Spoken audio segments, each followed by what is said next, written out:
So I've talked about the concepts of ego-dystonic and ego-syntonic. So for those who are just hearing this for the first time, this is a way of conceptualizing a person's relationship with their mental distress. Ego-dystonic means that you experience the distress as foreign to your sense of self. So let's say, for example, a person with OCD who has intrusive thoughts. Let's say this is a very conscientious, caring person. They have intrusive thoughts about harming someone. That's really distressing. They don't want to be thinking and feeling that way. And maybe they have insight about this, and so they seek help for it. Ego-syntonic, on the other hand, is when a person's sense of self is fused with the thing that is the mental condition. So, for example, with grandiose narcissism, where a person truly believes that they are the greatest and that they deserve special treatment. And I think that this is a missing piece of the conversation around gender dysphoria and how we treat it in our society. And I made this map as one hypothetical example of how where a person falls on the ego-dystonic, ego-syntonic axis with regard to gender dysphoria can actually change over time, which is something that gets overlooked in conversations, where the people who are pro gender affirming care really have this very ego-syntonic view where they think that a person's gender dysphoria is an indicator of who they are as a person, and therefore we need to make that permanent. And that's where the divide is in our society, is whether we're thinking about this condition in an ego-syntonic or an ego-dystonic way. And so what was really interesting is that when I showed this to you last time we spoke and I explained it, you said that it really matched up with your experience. And what I was doing here is I was actually just making up a hypothetical detransitioner and speculating as to what the journey could be like for them. So to sort of walk people through it, what we see here on the screen, we have ego-dystonic to ego-syntonic on the y-axis. And on the x-axis, we have a person's age over time. So this hypothetical person, it goes from 15 to 26. And so early on, they're introduced to this idea, am I trans? And there's this rapid skyrocketing of the gender dysphoria becoming ego-syntonic, becoming fused with their sense of self. And what's fueling this is this rapid immersion in like online trans propaganda, love bombing from the trans community, so-called gender euphoria, and the almost obsessive pursuit of trans-related goals, like with regard to social and medical transition. So then we have it sort of start to peak and taper off at a high level of ego-syntonic nature, where there's the cementing of the identity and maybe the beginning of the medicalization.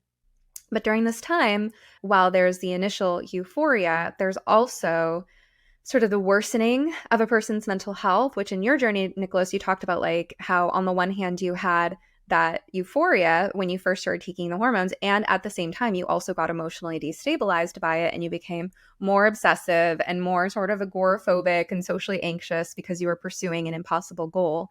And so at some point this reaches the peak. So in this chart for people who are looking at it, the peak is, around 20 or 21, and then it starts to decline, and there's sort of a rocky process of declining. So what we're looking at is the gender dysphoria declining from being an ego-syntonic condition to an ego-dystonic condition. And for some people, like for those who have medicalized in a way that's irreversible, let's say females who have experienced a receding hairline, body hair growth, fat distribution, and a vocal lowering, there are some females who after detransitioning can no longer pass as female. So they have almost the opposite, at that point where they have a new type of sort of dysphoria over the experience of feeling like they can't be seen as female. So along the way, as this person's condition is going from more ego-syntonic to ego-dystonic, their belief system is falling apart. Maybe they're experiencing some of the downsides, like the onset of medical issues or how impossible these things are. And then there's the thought enters like, do I need to detransition, or am I detrans, or am I not really trans? Or for some people, it's like, am I non-binary is sort of the stepstone out of it. And meanwhile, their brain is maturing the whole time.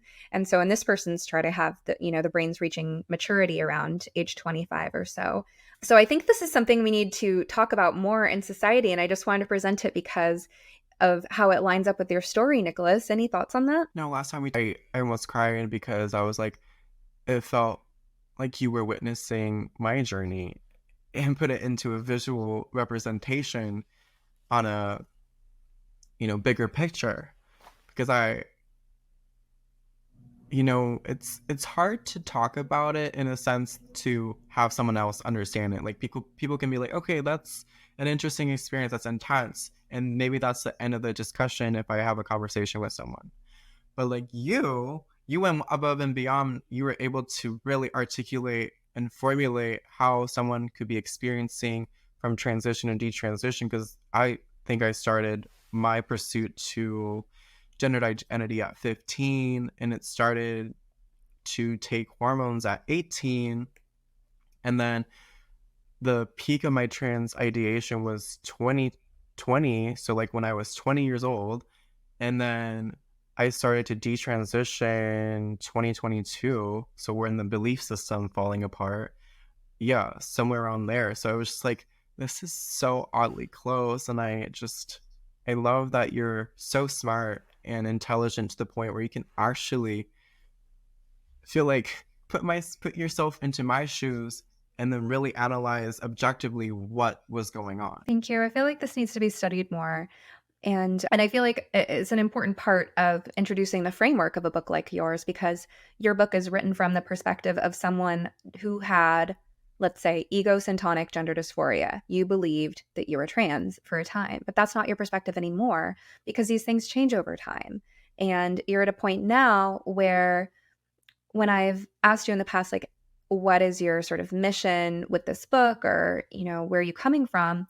It's, you want to instill hope that people can overcome gender dysphoria. That is not something, a condition that people have to suffer from forever. Certainly not something people need to make physically permanent.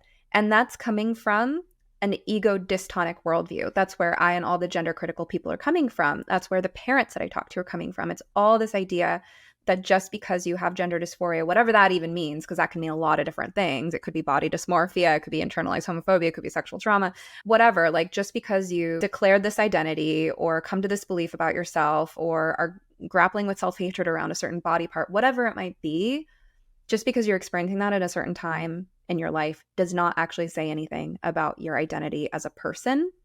And, we're on the side of that's a good thing, because the alternative is this medical pathway that turns someone into a lifelong medical patient. But I think those who are thinking of this issue in an ego-syntonic way are very threatened by this, because the idea that we're promoting, this idea that you can get help, you can get psychological help, you can treat your body in a way that's natural, that preserves your long-term health, well-being, and fertility.